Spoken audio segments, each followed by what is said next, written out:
ಎಷ್ಟಂತ ಮಾತನಾಡುವುದು. ನಿನ್ನ ಸುದೀರ್ಘವಾದಂತಹ ಈ ನೋವುಗಳನ್ನು ಕಣ್ಣೀರಿನಿಂದ ನನ್ನ ಪಾದವನ್ನೇ ತೊಳೆದಿದ್ದೀಯ.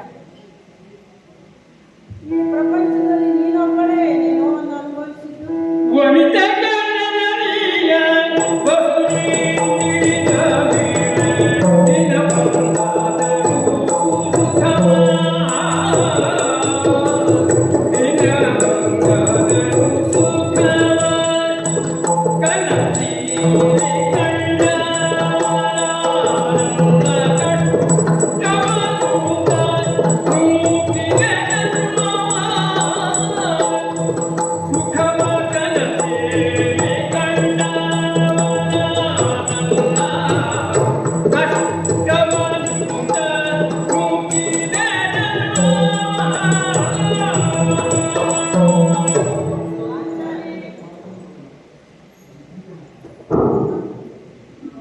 ಪಾಂಚಾಲಿ, ಇದುವರೆಗೆ ನೀನು ನಿನ್ನ ನೋವುಗಳನ್ನೇ ಹೇಳಿಕೊಂಡು ಕಣ್ಣೀರ ಧಾರೆಯನ್ನೇ ಹರಿಸಿ ನನ್ನ ಪಾದವನ್ನೇ ತೊಳೆದಿದ್ದೀಯ.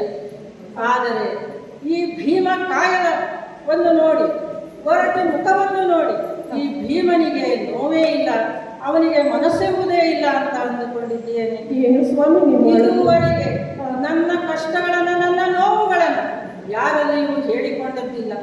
ಇಂದು ಹೇಳ್ತೇನೆ ಕೇಳು. ನಾನು ಹುಟ್ಟುವಾಗಲೇ ನನ್ನ ತಾಯಿಯ ಮಡಿಲಿನಿಂದ ಕಲ್ಲು ಬಂಡೆಯ ಮೇಲೆ ಬಿದ್ದನಂತೆ. ಆ ಕಲ್ಲು ಬಂಡೆ ಒಡೆದು ಪುಡಿ ಪುಡಿಯಾಗಿ ಹೋಯಿತಂತೆ.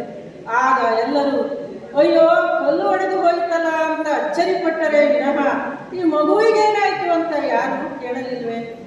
ಇನ್ನು ನಾನು ಬಾಲ್ಯದಲ್ಲಿ ಆಟವಾಡುವಂತಹ ವಯಸ್ಸು, ಭೋಜನ ಪ್ರಿಯ, ನನ್ನ ಊಟದಲ್ಲಿಯೇ ವಿಷ ಉಣಿಸಿ ಕೈಕಾಲನ್ನು ಕಟ್ಟಿ ನದಿಗೆ ಎಸೆದರಲ್ಲ, ಹೇಗೋ ಬದುಕಿ ಬಂದೆ. ಇನ್ನು ಅರಗಿನ ಅರಮನೆಯಲ್ಲಿ ದಹಿಸುವಂತಹ ಸಂದರ್ಭದಲ್ಲಿ ತಾಯಿಯನ್ನು ಶಿರದ ಮೇಲೆ, ಅಣ್ಣ ತಮ್ಮಂದಿರನ್ನು ಭುಜದ ಮೇಲೆ, ಸೊಂಟದ ಮೇಲೆ ಹೊತ್ತುಕೊಂಡು ಆ ಸುರಂಗ ಮಾರ್ಗವಾಗಿ ಕಲ್ಲು ಮುಳ್ಳುಗಳನ್ನು ಎಣಿಸದೆ ಅನ್ನ ಆಹಾರ ನಿದ್ರೆಯನ್ನು ಬಿಟ್ಟು ಯೋಜನಾಂತರ ದೂರದವರೆಗೆ ಅವರನ್ನು ಕೊಂಡೊಯ್ದು ರಕ್ಷಿಸಿದ್ದೇನೆ. ಅಂತಹ ಸಮಯದಲ್ಲೂ ಯಾರೊಬ್ಬರು ಒಂದು ಕೃತಜ್ಞತಾ ಭಾವದ ಮಾತು ಇಲ್ಲವೇ ಇಲ್ಲ. ಭೀಮಾ ನಿನಗೆ ಹಸಿವಾಯಿತೆ, ಭೀಮಾ ನಿನಗೆ ನೋವಾಯಿತೆ ಅಂತ ಕೇಳಿದವರಿಲ್ಲ. ಆ ನಂತರದಲ್ಲಿ ಬಕಾಸುರನಿಗೆ ನನ್ನನ್ನೇ ಆಹಾರವಾಗಿ ಕಳುಹಿಸಿಕೊಟ್ಟಳಲ್ಲ ನನ್ನ ತಾಯಿ. ತಾಯಿಗೂ ಬೇಡವಾದ ಮಗ ನಾನು. ಅಲ್ಲಿ ನನ್ನ ಹೊಟ್ಟೆ ಹಸಿವು ಕೇಳಬೇಕಲ್ಲ. ಆ ಬಕಾಸುರನಿಗೆ ಇಟ್ಟಂತಹ ಊಟವನ್ನ ನಾನೇ ಊಟ ಮಾಡಿ ಅವನನ್ನು ಹೊಡೆದು ಸಾಯಿಸಿ ಮತ್ತೆ ಬದುಕಿ ಬಂದೆ. ಇನ್ನು ವನವಾಸದ ಸಂದರ್ಭಗಳಲ್ಲಿ ಆ ಜಟಾಸುರನಿಂದ ಬಕಾಸುರನವರೆಗೂ ಎಲ್ಲದಕ್ಕೂ ನಾನೇ. ಅನ್ನ ಉಣ್ಣುವುದಕ್ಕೂ ನಾನೇ, ಬನ್ನ ಕೊಡುವುದಕ್ಕೂ ನಾನೇ. ಇನ್ನು ನೀನೇ ಹೇಳಿದೆಯಲ್ಲ, ಆ ಸೌಗಂಧಿಕ ಪುಷ್ಪವನ್ನು ತರುವಂತಹ ಪ್ರಕರಣ, ಜಯದ್ರಥನನ್ನು ಹೊಡೆದೋಡಿಸುವಂತಹ ಪ್ರಕರಣಗಳಲ್ಲೂ ನಾನು ಪಟ್ಟ ಬವಣೆಗಳಷ್ಟು ನೀನು ನೋಡಿದ್ದೀಯಲ್ಲ. ಇನ್ನು ವನವಾಸದ ಸಂದರ್ಭಗಳಲ್ಲಿ ಒಂದು ದಿನವೂ ಹೊಟ್ಟೆ ತುಂಬ ಊಟ ಮಾಡಿದ್ದಿಲ್ಲ, ಕಣ್ತುಂಬ ನಿದ್ದೆ ಮಾಡಿದ್ದಿಲ್ಲ. ಕನಸಿನಲ್ಲಿಯೂ ಸುಖ ಎಂಬುದನ್ನು ನಾನು ಕಂಡವನಲ್ವೇ. ಇನ್ನು ಆ ಅಜ್ಞಾತವಾಸದ ಸಂದರ್ಭದಲ್ಲಿ ಕೀಚಕಾದ್ಯರನ್ನು ಕೊಲ್ಲುವಾಗ ಎಷ್ಟು ಬವಣೆ ಪಟ್ಟೆ ನೀನೇ ನೋಡಿದ್ದೀಯಲ್ಲ. ಅಷ್ಟೇ ಅಲ್ಲ, ಆ ವಿರಾಟ ರಾಜನ ಅರಮನೆಯ ಪಾಕಶಾಲೆಯಲ್ಲಿ ಬಾಣಸಿಗನಾಗಿ ಆ ವಲಯ ಅಗ್ನಿ ಜ್ವಾಲೆಯ ಮುಂದೆ ವ್ಯಂಜನಗಳನ್ನು ಮಾಡುವಾಗ ಆ ಅಗ್ನಿ ಜ್ವಾಲೆಯ ಮುಂದೆ ಉರಿದುರಿದು ನಾನು ಬೆಂದು ಹೋಗಿದ್ದೇನೆ. ನನ್ನ ಕಷ್ಟವೆಲ್ಲ, ನನ್ನ ಕನಸುಗಳೆಲ್ಲ ಅಲ್ಲಿ ಸುಟ್ಟು ಹೋಗಿದೆ. ನನ್ನ ಶಕ್ತಿ, ನನ್ನ ಧೈರ್ಯ ಎಲ್ಲವೂ ಬೆಂದು ಹೋಗಿದೆ. ದ್ರೌಪದಿ, ನಾನು ಬಳಲಿ ಹೋಗಿದ್ದೇನೆ. ಸ್ವಾಮಿ, ಆಹಾ ಆಹಾ, ಚೆನ್ನಾಗಿದೆ ನಿಮ್ಮ ಮಾತು. ಅಷ್ಟು ಅಶಕ್ತರಾಗಿದ್ದೀರಿ ಅಂತ ಆಡ್ತೀರ. ಹೌದು, ಇದೇ ಇಲ್ಲ ಸ್ವಾಮಿ, ಗದೆ ಇದೆಯಲ್ಲ, ಏನಾಯ್ತು? ಮಾರಾಯಿತು ನಿಮಗೆ? ಅಷ್ಟು ನಿಷ್ಕ್ರಿಯರಾಗಿ ಹೋಗಿದ್ದೀರಿ. ಅದನ್ನು ಎತ್ತುವುದಕ್ಕೂ ಎಲ್ಲಿ ಉಳಿದಿದೆಯೇ ನನ್ನಲ್ಲಿ ಶಕ್ತಿ? ಕುಗ್ಗಿ ಹೋಗಿದ್ದೇನೆ ದ್ರೌಪದಿ, ಬಳಲಿ ಹೋಗಿದ್ದೇನೆ. ಆಹಾ, ಪ್ರಭು,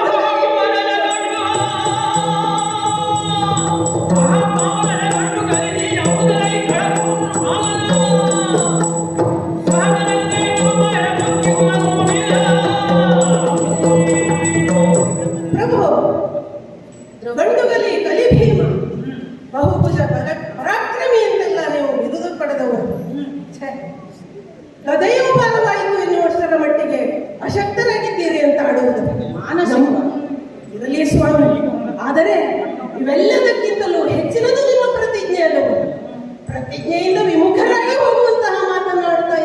ಅಂತಾದ್ರೆ ಸ್ವಾಮಿ ಏನ್ ಮಾಡ್ತೀಯ? ಯಾಕೆ ಮತ್ತೆ ಈ ಪುರುಷ ವೇಷ?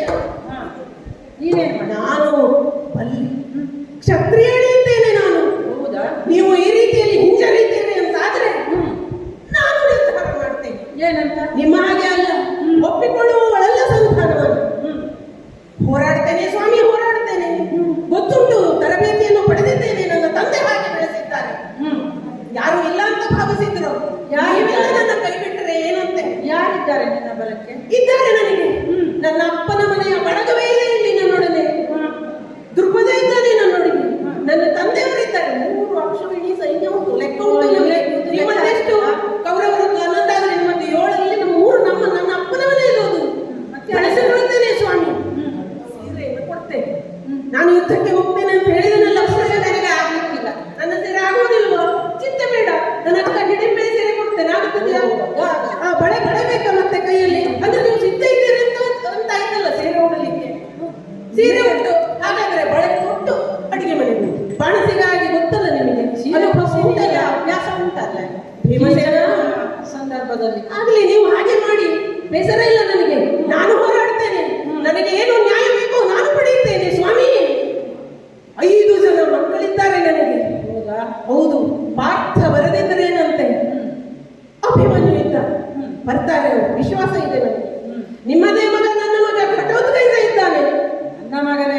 ನಿಮ್ಮ ಮಗ ಅಲ್ಲವ, ನಿಮ್ಮ ಮಗ ಆದರೂ ಅಮ್ಮ ಹೇಳಿದರೆ ಬರ್ತಾನೆ, ವಿಶ್ವಾಸ ಉಂಟು ನನಗೆ. ಹೌದು. ನಕುಲ ಇದ್ದಾನೆ, ಸಹದೇವ ಇದ್ದಾನೆ. ನಕುಲ ಬಿಡಿ, ಸಹದೇವ ಭವಿಷ್ಯ ನುಡಿದವನು ಇದ್ದಾನಲ್ಲ, ಅದು ಸತ್ಯ ಆಗುತ್ತದೆ. ನೀವು ಹಗುರ ಎಣಿಸಲಿಕ್ಕೆ ಬರುವುದಿಲ್ಲ. ಹಾಗಾಗಿ ಎಲ್ಲ ಬಲವನ್ನು ಒಳಗೊಂಡು ಏಕಾಂಗಿಯಾಗಿ ಹೋರಾಡ್ತೇನೆ ಅರಣ್ಯ ಕ್ಷೇತ್ರದಲ್ಲಿ. ಆದರೆ ಇದೇ ಹೋಗ್ಲು ಸ್ವಾಮಿ, ನಿಮ್ಮ ಅಪ್ಪಣೆ ಪಡೆದೇ ಹೋಗುತ್ತೀನಿ. ಏನಂದ್ರೆ? ದುರವೀಣ್ಯವನ್ನು ಕೊಡಿ ನನಗೆ.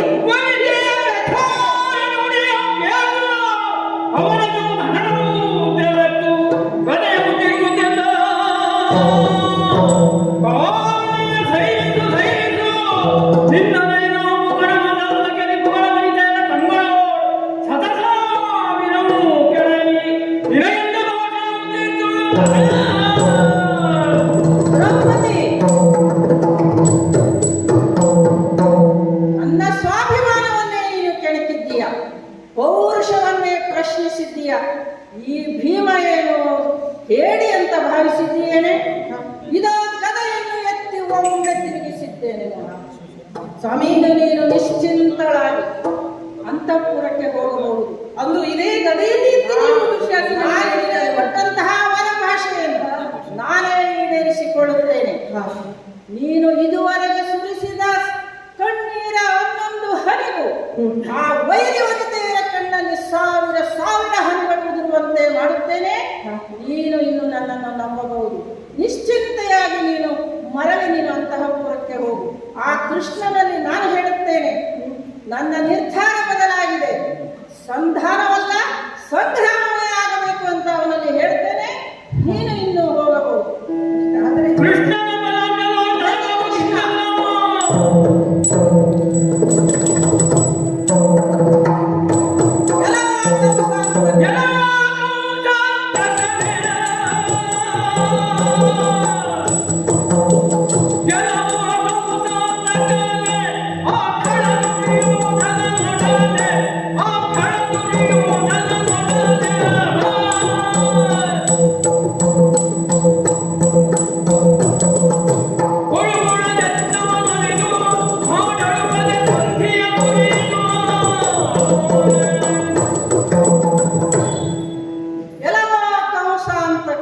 ಭೀಮಸೇನ ಅಬ್ಬರಿಸುತ್ತಿದ್ದಾನೆ. ಕೃಷ್ಣ, ನಿನ್ನನ್ನು ಕಂಸಾಂತಕನೇ ಅಂತ ಕರೆದಿದ್ದಕ್ಕೂ ಒಂದು ಕಾರಣವಿದೆ. ಯಾಕೋ? ಕಂಸ ನಿನ್ನ ಸೋದರ ಮಾವ.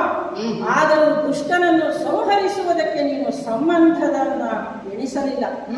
ಹಾಗಾಗಿ ನಾನು ಸಹೋದರ ಎಂಬ ಭಾವವನ್ನು ತೊರೆದು ಆ ದುಷ್ಟ ದುರ್ಯೋಧನನನ್ನ ಸಂಹರಿಸುತ್ತೇನೆ.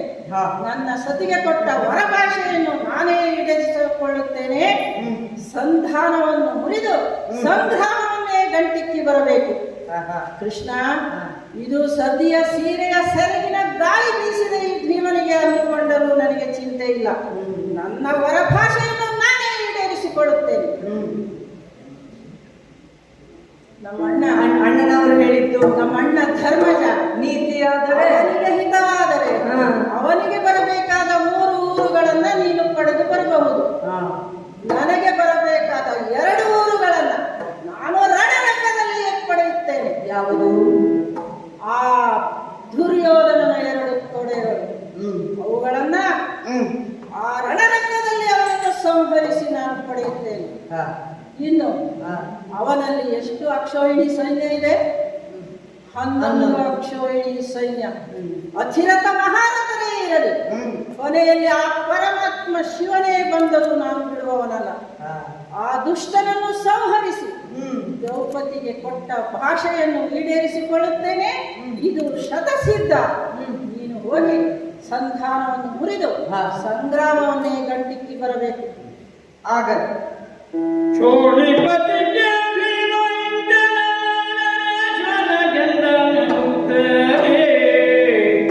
ಇದೇನು ಪವನ ಜರುಪದ ಸುತೆಯರ ಮತವು ಬೇರಾಯಿತು.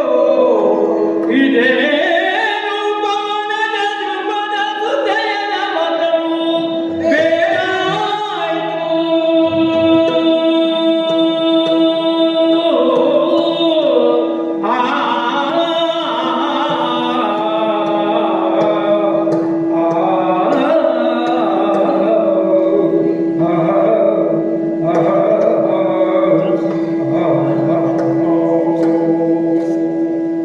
ಯಾವ ಘನವಾದ ಉದ್ದೇಶವನ್ನ ಇರಿಸಿಕೊಂಡು ದ್ರೌಪದಿ ಸಭೆಗೆ ಬರಬೇಕು ಎನ್ನುವ ಹಾಗೆ ಕರೆಸಿದ್ದೇನೋ ಆ ಉದ್ದೇಶ ಈಡೇರಿತು. ಗಾಳಿ ಬೆಂಕಿ ಒಂದಾದರಲ್ಲವೇ ನಾನು ಸಂಕಲ್ಪ ಮಾಡಿದಂತಹ ಕಾರ್ಯ ನೆರವೇರುವಂಥವು. ಅದು ಆಗಿದೆ ಈಗ ಎನ್ನುವುದು ಎಲ್ಲರಿಗೂ ವಿದಿತವಾದಂತಹ ವಿಷಯ. ಇದನ್ನು ಧರ್ಮರಾಜನ ಬಳಿಯಲ್ಲಿ ಹೋಗಿ ಕೇಳಿದಾಗ ಒಮ್ಮೆ ಆಶ್ಚರ್ಯಗೊಂಡ. ಭೀಮಸೇನ ತನ್ನ ಮಾತನ್ನು ದೂರ ಮಾಡಿದನೆ ಎನ್ನುವ ಹಾಗೆ ಅಂದುಕೊಂಡ. ಆದರೂ ದ್ರೌಪದಿಯ ಮನಸ್ಥಿತಿ ಎಂತದ್ದು, ಆಕೆಯ ಸಂಕಲ್ಪ ಎಂತದ್ದು ಎನ್ನುವ ಹಾಗೆ ಆಲೋಚನೆ ಮಾಡಿದಾಗ ಸತ್ಯವೇ ಆಗಬೇಕಾದದ್ದು ಸತ್ಯವೇ. ಅಷ್ಟೇ ಅಲ್ಲ, ಈ ಕೃಷ್ಣನ ಅವತಾರದ ಉದ್ದೇಶ ಏನು? ದುಷ್ಟ ನಾಶನ, ಶಿಷ್ಟ ರಕ್ಷಣ. ಅದಕ್ಕೆ ಬೇಕಾಗಿ ನಾನು ಯಾವ ರೀತಿಯಲ್ಲಿ ಮುಂದುವರಿಯಬೇಕು ಅದೇ ರೀತಿಯಲ್ಲಿ ಮುಂದುವರಿಯಬೇಕು ಎನ್ನುವ ದೃಷ್ಟಿಯಿಂದ ಧರ್ಮರಾಜನ ಬಳಿಯಲ್ಲಿ ಕೇಳಿದಾಗ ಭೀಮ ದ್ರುಪದಜಯರ ಮಾತುಗಳನ್ನು ಅಂಗೀಕರಿಸಿದ್ದಲ್ಲದೆ ಅರ್ಜುನ, ನಕುಲ, ಸಹದೇವರ ಸಹಮತವನ್ನು ತಿಳಿದುಕೊಳ್ಳಬೇಕು ಎನ್ನುವ ಹಾಗೆ ಹೇಳಿದರು. ಅರ್ಜುನ ಹೇಳುತ್ತಾನೆ, ಕಾಡಿನಲ್ಲಿ ಕಷ್ಟಪಟ್ಟಂತಹ ಸನ್ನಿವೇಶಗಳು ಯಾವುದೂ ಮರೆತಿಲ್ಲ ದೇವ, ಯುದ್ಧವೇ ಆದರೆ ನಾನು ಮುಂದುವರಿಯುತ್ತೇನೆ. ಹಾಗೆಯೇ ನಕುಲ, ಸಹದೇವರು ಸಹ ನಮ್ಮ ಸಹಮತವನ್ನು ತಿಳಿಸಿದಂತಹ ಈ ಸಂದರ್ಭದಲ್ಲಿ ಧರ್ಮರಾಜ ಕೊನೆಗೂ ಆತ ಹೇಳುವುದು ಅದೇ ಧರ್ಮವನ್ನೇ. ನಾವು ಕಾಡಿನಲ್ಲಿಯಾದರೂ ಬದುಕಿಕೊಂಡಿರುತ್ತೇವೆ, ಕುರುರಾಯ ಸುಖಿ ಎಂದು ಕೇಳಿದರೆ ಸಾಕು. ಆದರೆ ನನ್ನ ಉದ್ದೇಶ ಅದಲ್ಲವಲ್ಲ. ಆದ ಕಾರಣ ಯಾವ ರೀತಿಯಲ್ಲಿ ನಾನು ನಿರ್ವಹಿಸಬೇಕು ಎಂದುಕೊಂಡಿದ್ದೇನೋ ಈ ಸಂದರ್ಭವನ್ನು ಅದೇ ರೀತಿಯಲ್ಲಿ ಒಂದು ಅಂತ್ಯವನ್ನು ಕಾಣಿಸುತ್ತೇನೆ ಎನ್ನುವ ಹಾಗೆ ನಿರ್ಧರಿಸಿಕೊಂಡು ಈ ಎಲ್ಲವರ ಅಭಿಪ್ರಾಯವನ್ನು ತೆಗೆದುಕೊಂಡು ಹಸ್ತಿನಾವತಿಯಿಂದ ಸಾಗಿಬಿಡುತ್ತೇನೆ.